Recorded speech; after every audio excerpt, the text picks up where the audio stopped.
প্রশ্ন করছিলাম পাথর আনার কথা, মনে আছে? আল্লাহর নবী শাহাদাত আঙ্গুলের ইশারা দিলেন দূর থেকে। আচ্ছা বলেন তো, পাথরের স্বভাব কি?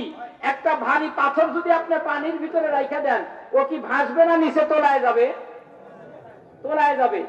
তো আল্লাহর নবী ডাক দেওয়া মাত্র সেই পাহাড়ের বড় বড় পাথরগুলো নৌকার মতো ভাইসে আল্লাহর নবীর সামনে হাজির হয়ে গেছে। বলেন সুবহানাল্লাহ।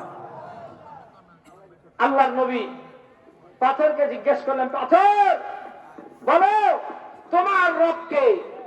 আবু জাহেলের রবকে? আমার রবকে? এই ইকরামার রবকে? এই আসমান বানাইছে কে, জমিন বানাইছে কে? তার উত্তর দিয়ে দাও। পাথরের ভিতর থেকে আওয়াজ আসলো, লা ইলাহা ইল্লাল্লাহু মুহাম্মাদুর রাসূলুল্লাহ। আওয়াজ তুলে বলেন আল্লাহু আকবার। আর একটা আওয়াজ তুলে বলেন আল্লাহু আকবার।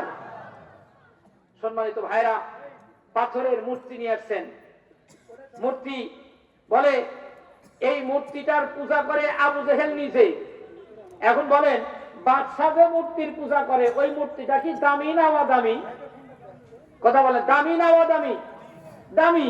কারণ যদি প্রেসিডেন্টের বাড়িতে মূর্তি থাকে, মণ্ডপ থাকে, তাহলে ওখানে দামি দামি প্রতিমাই থাকে। কথা বলেন না কেন?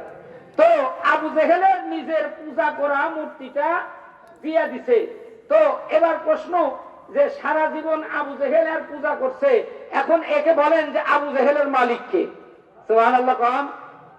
মূর্তির ভিতর থেকে আওয়াজ আসলো, লা ইলাহা ইল্লাল্লাহু মুহাম্মাদুর রাসূলুল্লাহ।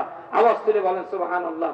আল্লাহ তাআলা আমাদের সকলকেই যতটুকু আলোচনা করলাম এর উপরে বক্তা শ্রোতা উভয়কে আমল করার তৌফিক দান করেন। সকলে বলেন আল্লাহুম্মা আমিন। আমাদের প্রধান মেহমান আসছেন, এই এলাকার জন্য যে কথাগুলো জরুরি আল্লাহ তাআলা ভাইয়ের জবান থেকে এই কথাগুলো বের করে দেন। সকলে বলেন আল্লাহুম্মা আমিন। প্রত্যেকটা কথা জাদুর মতো আল্লাহ তাআলা আমাদের ঈমানে তাসির দেখ। সকলে বলেন আল্লাহুম্মা আমিন। বাংলাদেশে ওয়ান পিস যুক্তিবাদী তিনি হলো রুহুল আমিন যুক্তিবাদী নন্দীগ্রাম। আল্লাহ তাআলা কবুল করেন। সকলে বলেন আমিন। আসসালামু আলাইকুম ওয়া রাহমাতুল্লাহি ওয়া বারাকাতুহু।